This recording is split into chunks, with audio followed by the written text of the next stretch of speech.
Physics classes with physics Guruji Amit Panchal sir. तो hello students, कैसे हैं आप लोग। स्वागत है आप सभी का मेरे इस नए वीडियो लेक्चर में। आज हम लोग क्लास 10th के नेक्स्ट टॉपिक के बारे में बात करेंगे, अवतल दर्पण द्वारा बनने वाले प्रतिबिंबों का किरण आरेख द्वारा निरूपण। लास्ट वीडियो लेक्चर में हम लोगों ने गोलीय दर्पणों से बने प्रतिबिंबों के किरण आरेख बनाने के नियम को स्टडी किया था। अब उसके आगे हम बढ़ते हैं। दो गोलीय दर्पण होते हैं, अवतल दर्पण और उत्तल दर्पण। तो दोनों से हम किस प्रकार किरण आरेख खींचेंगे उनको हम इस वीडियो लेक्चर में स्टडी करेंगे। और आज के इस वीडियो लेक्चर में हम केवल अवतल दर्पणों से बने प्रतिबिंबों के बारे में और उनकी किरण आरेखों के बारे में स्टडी करने वाले हैं। कुछ कंडीशंस हैं, क्योंकि अवतल दर्पण से जो प्रतिबिंब बनते हैं उसकी कुल 6 स्थितियां हैं जो आपको अपने सिलेबस में पढ़नी है। 1 by 1 हर एक कंडीशन को, हर एक स्थिति को मैं आपको डायग्राम की हेल्प से समझाऊंगा, यहाँ पर बना के आपको समझाने वाला हूँ। तो वीडियो के लास्ट तक बने रहिए और जो इस चैनल पर नए हैं वो चैनल को जाके पहले सब्सक्राइब कर लें। तो आइए हम वीडियो लेक्चर को स्टार्ट करते हैं। तो सबसे पहली जो हमारी कंडीशन है वो कंडीशन है, यदि वस्तु अवतल दर्पण के सामने फोकस पर स्थित हो।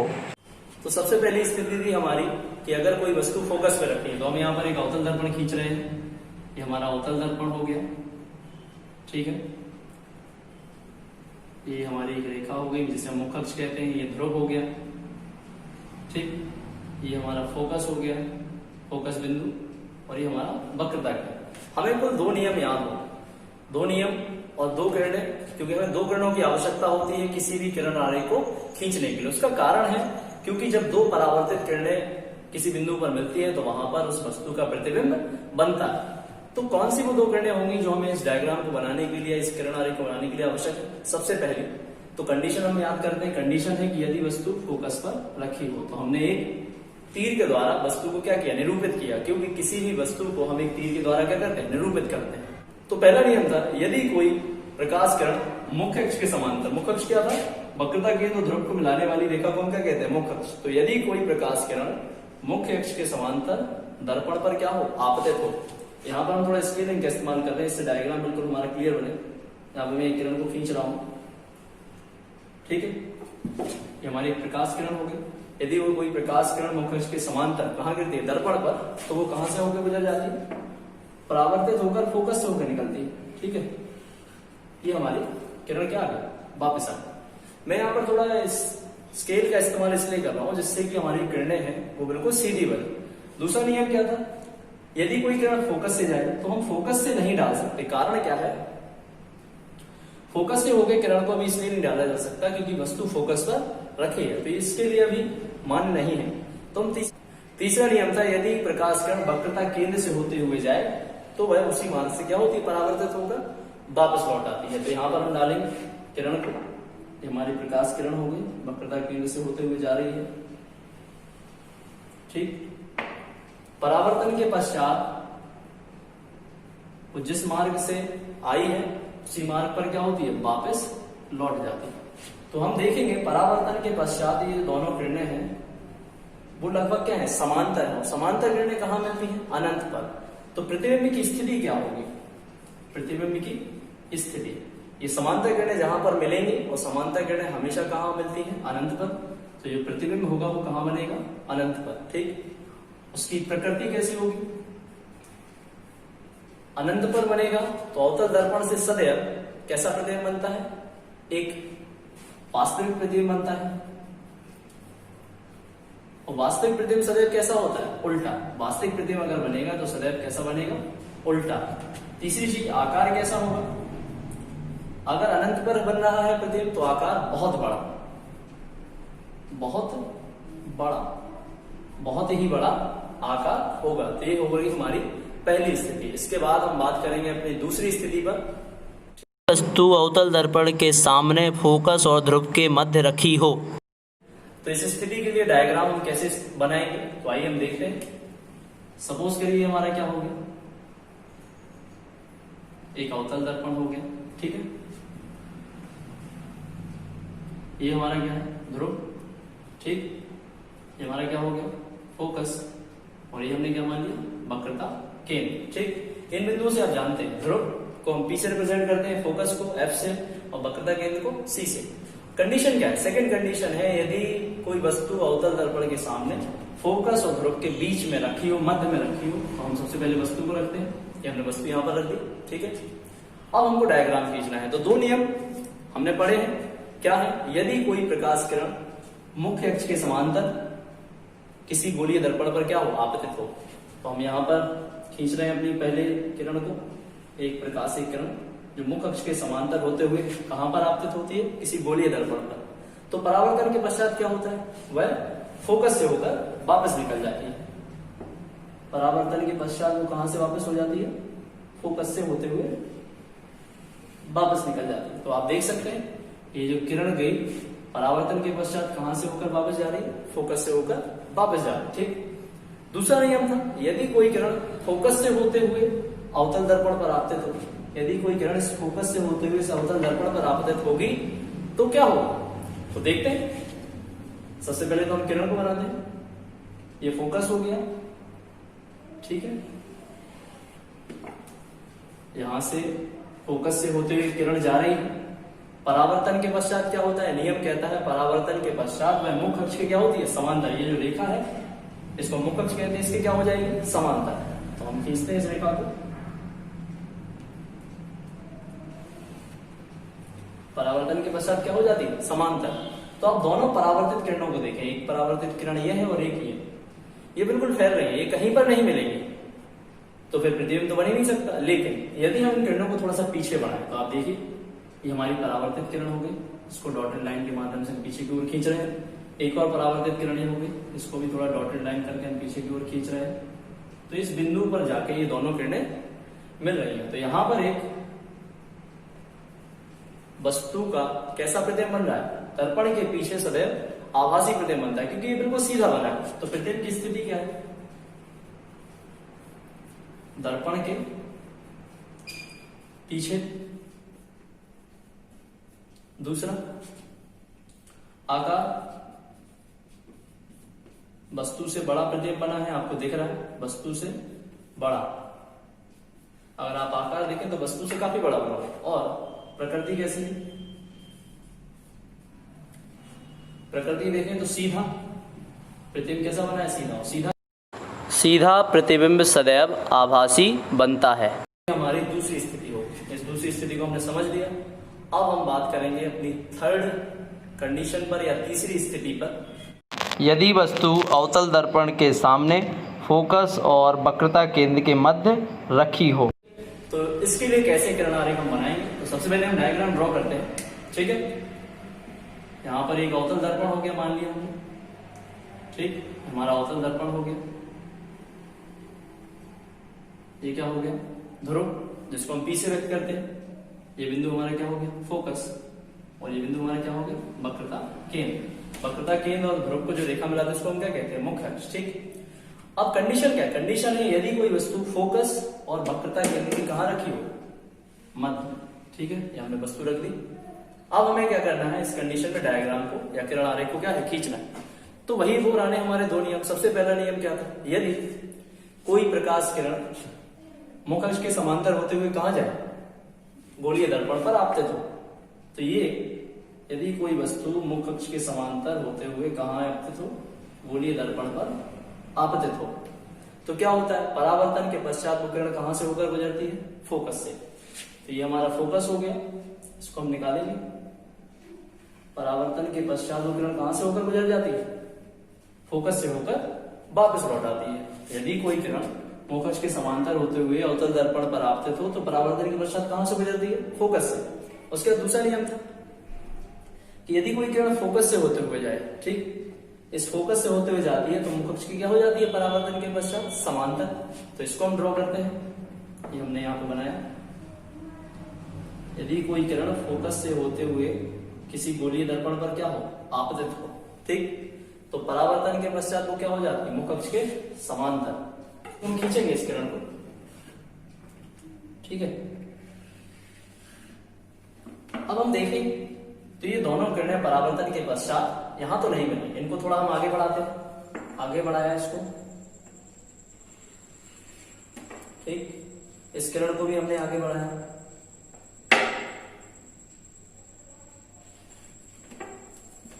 यहाँ थोड़ा और हम आगे बढ़ाते हैं हल्का सा, तो यहाँ देखते हैं कि इस बिंदु पर ये दो किरणें क्या हो रही है, एक दूसरे से मिलती हुई प्रतीत हो रही है। तो यहाँ पर एक प्रतिबिंब बनेगा और प्रतिबिंब कैसा बन रहा है, उल्टा बन रहा है। तो इस प्रतिबिंब की प्रकृति कैसी हो जाएगी, उल्टा बन रहा है। तो उल्टा है तो कैसा होगा, वास्तविक, क्योंकि वास्तविक प्रतिबिंब सदैव कैसा बनता है, उल्टा।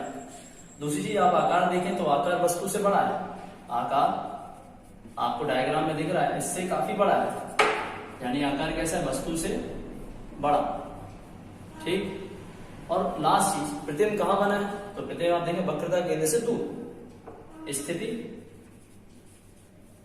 वक्रता केंद्र से दूर। या हम इसको ये भी कह सकते हैं वक्रता केंद्र के इधर क्या होता है, अनंत ही होता है, तो वक्रता केंद्र और अनंत के बीच में, ये भी हम लिख सकते हैं। तो हमारी कौन सी कंडीशन हो गई, तीसरी कंडीशन हो गई। इसके बाद हम बात करेंगे अपनी चौथी स्थिति पर।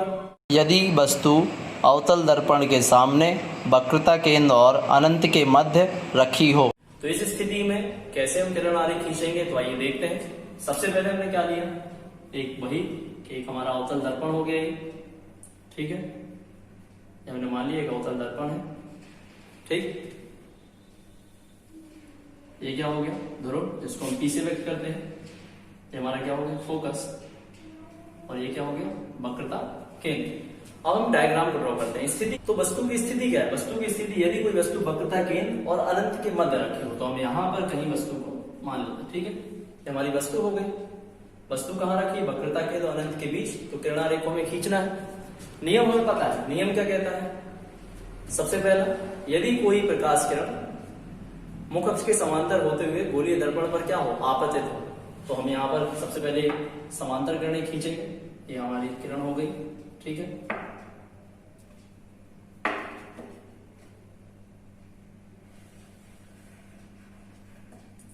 यदि कोई प्रकाश किरण मुख अक्ष के समांतर होते हुए कहाँ आपतित होती है, गोलीय दर्पण पर, तो कहां से होकर गुजरती है, फोकस से होकर गुजर जाती है। तो किरण कहां से होकर गुजरेगी, फोकस से होकर गुजर जाती है। यदि कोई प्रकाश किरण मुख अक्ष के समांतर होते हुए कहां आपतित होती है, गोलीय दर्पण पर, तो परावर्तन के पश्चात कहां से होकर गुजरती है, फोकस से, ठीक। अब दूसरा नियम है, यदि कोई प्रकाश किरण फोकस से होते हुए गुजरे तो परावर्तन के पश्चात कैसे हो जाती है, समांतर। इसको हम बनाएंगे, इसको खींचते हैं हम डायग्राम को। किरण कहां से होते हुए जा रही है, किरण हमारी जा रही है फोकस से होते हुए, ठीक है। फोकस से होते हुए हम किरण को खींच रहे हैं यहां पे। यदि कोई किरण फोकस से होते हुए गोलीय दर्पण पर क्या हो, आपतित हो, ठीक, तो परावर्तन के पश्चात वो क्या हो जाती है, मुख अक्ष के समांतर हो जाती है। तो इसको हम यहां पर ड्रॉ करेंगे। परावर्तन के पश्चात क्या हो जाती है, मुख अक्ष के समांतर। ये आप देख रहे हैं कि यदि कोई प्रकाश किरण फोकस से होते जाती है तो परावर्तन के पश्चात क्या हो जाती है, मुख अक्ष के समांतर। तो जिस बिंदु पर मिलेंगी, यहां पर आप देख रहे हैं दोनों किरणें, परावर्तित किरणें क्या हो रही है, एक दूसरे से मिल रही है। तो जिस बिंदु पर दोनों परावर्तित किरणें मिलती हैं वहां क्या बनता है, प्रतिबिंब बनता है। आपको दिख रहा है प्रतिबिंब, तो प्रतिबिंब की प्रकृति कैसी है, डायग्राम में देखें तो प्रतिबिंब कैसा बन रहा है, उल्टा। और उल्टा प्रतिबिंब हमेशा कैसा बनता है, वास्तविक। उल्टा प्रतिबिंब कैसा होता है, वास्तविक होता है। दूसरी चीज, प्रतिबिंब का आकार देखें तो छोटा बन रहा है। आकार कैसा, छोटा, वस्तु से छोटा। वस्तु को देखें और प्रतिबिंब को देखें तो यहाँ पर प्रतिबिंब का आकार कैसा है, छोटा है। स्थिति क्या है प्रतिबिंब की, स्थिति देखें तो वक्रता केंद्र और किसके, फोकस के बीच में। वक्रता केंद्र व फोकस के मध्य, इन दोनों के मध्य में प्रतिबिंब बन रहा है। तो हमारी चौथी स्थिति हो गई। अब हम बात करेंगे अपने पांचवी स्थिति की। यदि कोई वस्तु अवतल दर्पण के सामने वक्रता केंद्र पर रखी हो, तो उसका किरण आरेख हम कैसे बनाएंगे, तो आइए उसको हम डायग्राम की हेल्प से समझते हैं। सबसे पहले यहां पर एक अवतल दर्पण हमने ले लिया, ये हमारा क्या हो गया, अवतल दर्पण, ठीक। ये हमारा क्या हो गया, ध्रुव, जिसको हम पी से व्यक्त करते हैं। ये हमारा क्या हो गया, फोकस, और ये हो गया हमारा वक्रता केंद्र, ठीक है। इसको हम कैपिटल सी से रिप्रेजेंट करते हैं। स्थिति क्या है वस्तु की? वस्तु की स्थिति है यदि कोई वस्तु वक्रता केंद्र पर स्थित हो। कोई वस्तु वक्रता केंद्र पर स्थित है तो उसका डायग्राम हमको बनाना है। नियम वही पुराने जो हमें याद है। सबसे पहला नियम क्या था? यदि कोई प्रकाश किरण मुख अक्ष के समांतर होते हुए कहां आपतित हो? दर्पण पर। तो हम बनाते हैं डायग्राम। ये हमारे क्या हो गया? तो हम डायग्राम खींचेंगे। तो सबसे पहले जो नियम है, यदि कोई किरण मुख अक्ष के समांतर होते हुए कहां पर आपतित होती है? दर्पण पर आपतित होती है। तो परावर्तन के पश्चात कहां से होकर गुजरती है? फोकस से। तो परावर्तन के पश्चात किरण कहां से होकर गुजरेगी? फोकस से होते हुए वापस आ जाएगी। ठीक, ये हमारा पहला नियम हो गया। यदि कोई किरण मुख अक्ष के समांतर होते हुए गोलीय दर्पण पर आपतित होती है तो परावर्तन के पश्चात कहां से होकर गुजरती है? फोकस से। ठीक, दूसरा नियम क्या था? यदि कोई प्रकाश किरण फोकस से होते हुए जाए, कहां से होते हुए जाए? फोकस से। तो हम देखेंगे हमारा फोकस हो गया। ठीक, कोई प्रकाश किरण यदि फोकस से होते हुए कहां आपतित होती है? गोलीय दर्पण पर आपतित होती है। यदि कोई प्रकाश किरण फोकस से होते कहां आपतित हो? गोलीय दर्पण पर। तो परावर्तन के पश्चात वो क्या हो जाती है? मुख अक्ष के समांतर। तो हम इसको बनाते हैं डायग्राम। तो परावर्तन के पश्चात किरण कैसे हो जाती है? मुख अक्ष के समांतर। तो आप देखिए किरणें यहां नहीं मिल रही। ठीक, इसको थोड़ा हम और बढ़ाते हैं, इसको थोड़ा और बढ़ाएं तो दोनों किरणें कहां मिल रही? यहां पर। ठीक, इसको मैं थोड़ा यहां मिटा देता हूं। तो हम देखते हैं कि जो प्रतिबिंब है वो ठीक वस्तु के क्या बन रहा है? नीचे बन रहा है। ठीक, यहां पर अगर आप देखें तो प्रतिबिंब आपका कहां बना? ठीक वस्तु के नीचे। तो स्थिति क्या होगी? स्थिति वक्रता केंद्र पर। प्रकृति कैसी है? अगर आप देखें डायग्राम में तो प्रतिबिंब कैसा बन रहा है? उल्टा। और उल्टा अगर प्रतिबिंब बनता है तो सदैव कैसा होता है? वास्तविक। उल्टा प्रतिबिंब सदैव वास्तविक ही बनता है। और आकार अगर देखें तो आकार लगभग बराबर है। कैसा है? बराबर, वस्तु के बराबर ही बनी। आकार क्या है? वस्तु के बराबर। आपको थोड़ा सा डिफरेंस दिख रहा होगा डायग्राम में। उसका कारण है क्योंकि आप जब स्केल से बनाएंगे अपनी कॉपीज पर तो काफी क्लियर आएगा। और काफी बड़ा मैं डायग्राम बना रहा हूं और चूंकि स्केल भी नहीं मेरे पास, एक छड़ी में यूज कर रहा हूं, तो थोड़ा सा डिफरेंस आ रहा है। ठीक है, लेकिन अगर आप अपने कॉपी पर इसको बनाएंगे तो बिल्कुल करेक्ट आएगा और यहीं पे बनेगा और बराबर ही बनेगा। ठीक है, तो इसके बाद हम स्टडी करेंगे अपना लास्ट जो स्थिति है। यदि कोई वस्तु अवतल दर्पण के सामने अनंत पर रखी हो तब कैसा प्रतिबिंब बनेगा? तो आइए उसको भी हम लोग स्टडी कर लें। तो सबसे पहले हम मानते हैं कि एक अवतल दर्पण हो गया हमारे सामने। ठीक, एक अवतल दर्पण हमने मान लिया। उसके बाद ये बिंदु हमारा क्या हो गया? P, जिसको हम क्या कहते हैं? ध्रुव। ये बिंदु क्या हो गया? फोकस, जैसे हम F से व्यक्त करते हैं। और ये क्या होगा हमारा? वक्रता केंद्र। अब आप एक चीज ध्यान रखें, वस्तु कहां पर स्थित है? अनंत पर। और अनंत पर यदि कोई वस्तु स्थित है तो वहां से प्रकाश किरणें, केवल ऐसी प्रकाश किरणें आ सकती हैं जो समांतर आ रही हैं। ठीक है, क्योंकि कोई भी प्रकाश किरणें अगर अनंत से चलकर आएंगी तो वो कहीं ना कहीं एक दूसरे से मिल जाएंगी। केवल समांतर किरणें ऐसी किरणें होती हैं जो कहीं नहीं मिलती, क्योंकि यदि अनंत से दो समांतर प्रकाश किरणें चलेंगी तो वो कहीं पर भी एक दूसरे से नहीं मिलेंगी और वो अवतल दर्पण पर आकर टकराएंगे। ठीक है, तो हम ड्रॉ करते हैं। सपोज करिए दो समांतर किरणें अवतल दर्पण पर आकर आपतित होती है, जो कहां से आ रही है?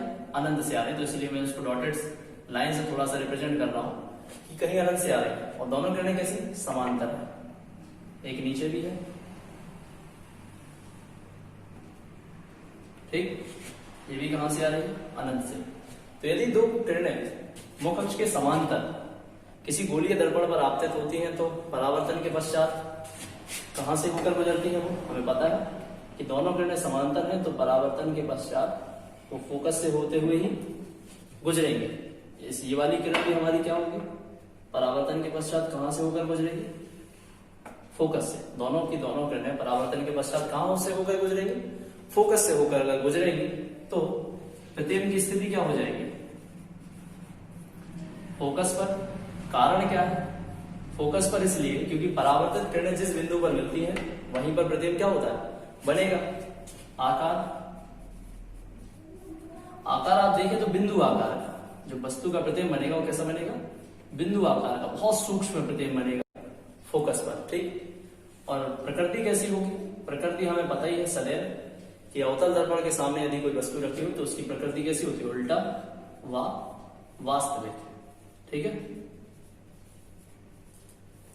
तो ये सारे हमारे यहाँ पर अवतल दर्पण के द्वारा हम कैसे किरण आरेखों को खींचेंगे, प्रतिबिंबों के, उनको हम लोगों ने एक एक करके सारे डायग्राम्स को क्या कर लिया, स्टडी कर लिया है, ठीक है। अब हम बात करेंगे अगले टॉपिक की, जो है उत्तल दर्पण द्वारा बने प्रतिबिंबों का किरण आरेख द्वारा निरूपण। तो उत्तल दर्पण द्वारा बने प्रतिबिंबों के किरण आरेख में दो स्थितियां आपको पढ़नी है। सबसे पहली स्थिति है उत्तल दर्पण के सामने वस्तु कहीं पर भी स्थित हो, किसी भी बिंदु पर स्थित हो, तो कैसे उसका डायग्राम या किरण आरेख बनाया जाएगा। तो सबसे पहले ये हमारे एक उत्तल दर्पण हो गया, हमने यहां ड्रॉ कर लिया, ठीक है। ये हमारा क्या हो गया, ध्रुव हो गया, जिसको हम P से व्यक्त करते हैं। ये फोकस हो गया और ये हमारा वक्रता केंद्र हो गया, ठीक। कंडीशन है यदि वस्तु किसी भी बिंदु पर रखी हो, बस कहां रखी हो, उत्तल दर्पण के सामने रखी हो, तो हम कहीं पर भी वस्तु की स्थिति को मान ले रहे हैं, ठीक। तो मान लिया उत्तल दर्पण के सामने एक वस्तु रखी है, ठीक, कहीं पर भी स्थित हो सकती है, कंडीशन यही है।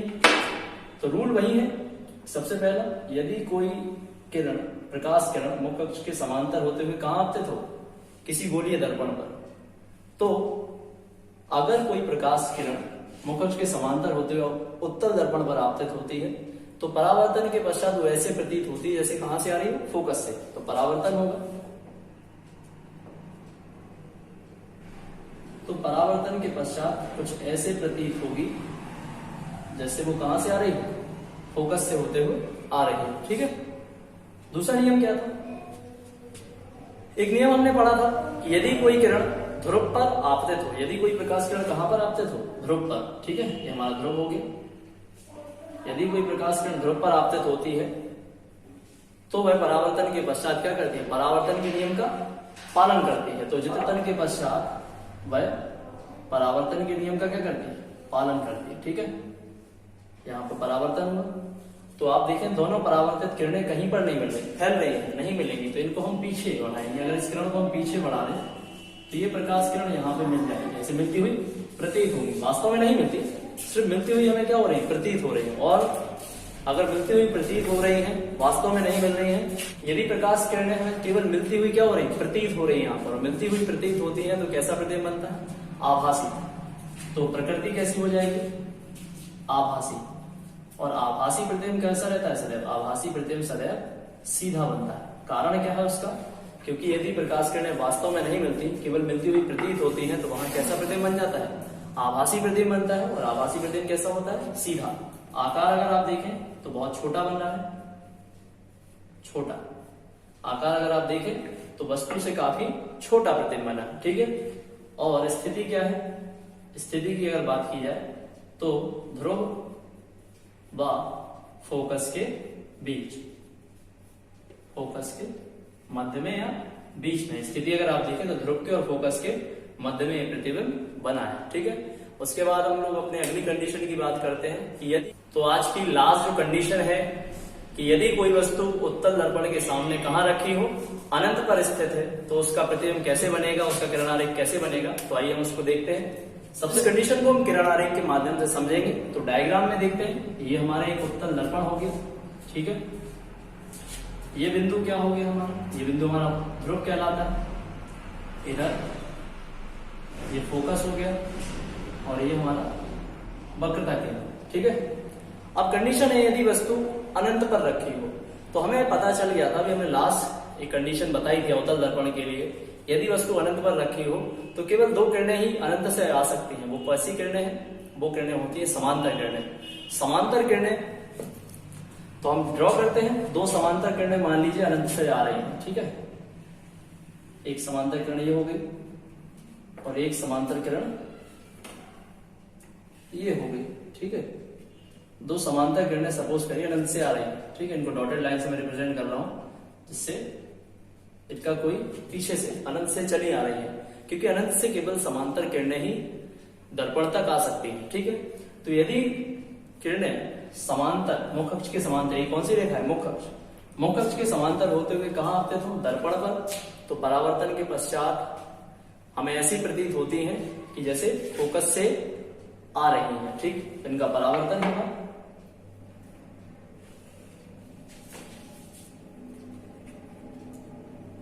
तो ऐसे प्रतीत हो रही है किरण जैसे फोकस से होते हुए आ रही है। इधर इसको भी हम ड्रॉ करेंगे।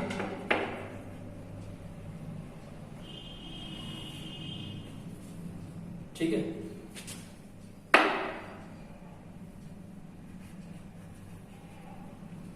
तो दोनों किरणों को अगर हम देखें तो हमें कुछ ऐसे प्रतीत हो रही हैं कि दोनों किरणें फोकस से होते हुए आ रही हैं। ठीक है, तो दोनों किरणें कहां मिलती हुई प्रतीत हो रही है, फोकस पर। तो प्रतिबिंब की स्थिति,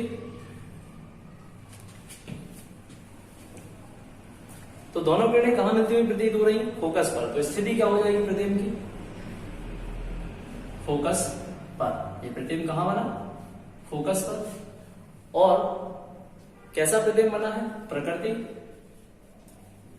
सीधा और आभासी, क्योंकि उत्तल दर्पण से सदैव सीधा और आभासी प्रतिबिंब ही बनता है, वास्तविक बन ही नहीं सकता। उत्तल दर्पण के लिए कंडीशन है सदैव सीधा और आभासी प्रतिबिंब बनेगा। और आकार की अगर हम बात करें तो आकार कैसा है, बहुत छोटा, बिल्कुल बिंदु आकार का। ठीक है, बिंदु आकार। तो यहां पर ये सारे जो किरण आरेख थे उत्तल दर्पण से और अवतल दर्पण से यहां पर खत्म होते हैं। अगले वीडियो लेक्चर में हम लोग नेक्स्ट टॉपिक के बारे में बात करेंगे। तो वीडियो को लास्ट तक देखने के लिए धन्यवाद। मिलते हैं नेक्स्ट वीडियो लेक्चर में।